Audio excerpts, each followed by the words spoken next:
So it's been quite a while you haven't seen a good horror flick, right? So put your pants back up because Annabelle is coming back to haunt you. So Annabelle Creation comes to the big screen, and this is more of a pre-sequel to the first movie that we enjoyed years ago. You know, there's so many things I would have to add on this film because it's so well made, it's so well filmed. You know, for example, first thing I would have to talk about is the story.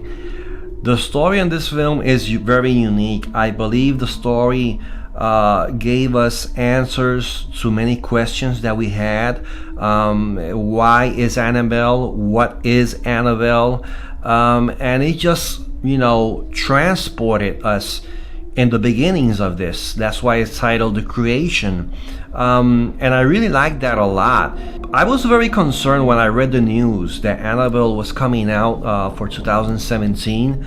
And I say that because sometimes when you enjoy a film and you were like, wow, this is great, this is a very unique film, and then a sequel comes, or in this case it's a prequel. But what I mean is that when there's a movie that has a follow-up, I'm very concerned if it's going to be good or not, you know, and especially when it has to do with this universe, this Conjuring universe that we all treasure. One thing that I would like to add, it's on the cinematography. It really goes back in the day and it captures that film making techniques that are almost obsolete today.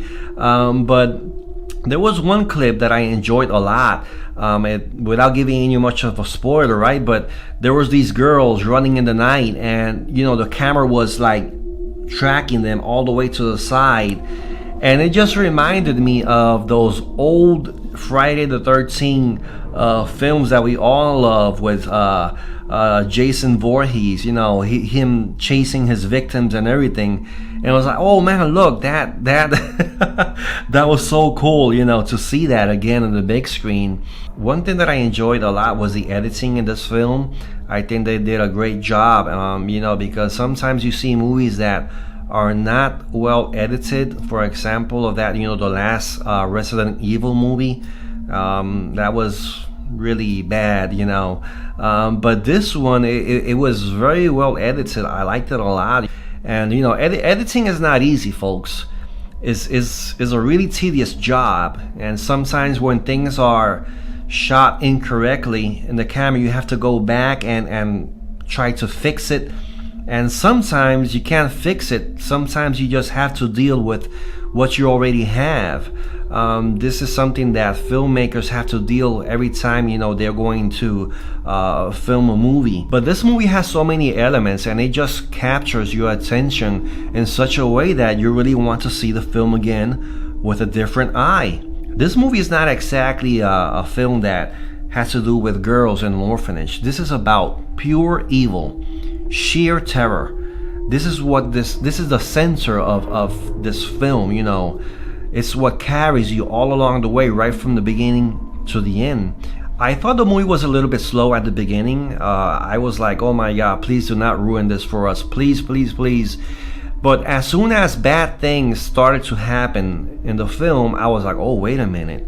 The movie was not slow in the beginning. Things had to happen in order for us, you know, to enjoy the rest of the film. And your perspective changes. It happens to me a lot when I'm watching a film, because I am so into a movie when I decide, you know, to go to a theater. Especially when it has to do with horror films. I love all kinds of horror films, comedy, action, you name it. But when it has to do with horror, especially when in this universe, the Conjuring universe, I remember I went early because I like to go when, you know, there's barely anyone in there. And I had a blast. I don't think I saw a trailer for this last year. And I say that because I really don't like to see trailers, especially for blockbuster films like this one. I believe in that because I feel there's more of a surprise for me in it, especially when you know what you're there for. You want to see a good horror flicks. You know the universe. There are some good jump scares. The jump scares, well, I really don't mind them at all. You know, I'm not bothered by that.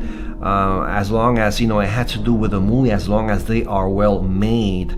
You know, I don't grade the films that I watch. I don't do that at all. And I don't criticize people who do that here on YouTube. But if I had to, well, let's see, you know, the sound effects in this movie was really good. The music score was outstanding. The acting was good, the gore was good, the cinematography was good, the color grading in this film was great, the editing was outstanding. Everything went pretty well for me in this film. So if I would, you know, if I had to, I think I would give it a straight A. I know that a lot of people will disagree with me, but I liked it a lot. But the movie did really great. I'm dying to watch it again and buy it in DVD when it comes out. So guys, thanks a lot for watching this video. I'll catch you next time. Goodbye.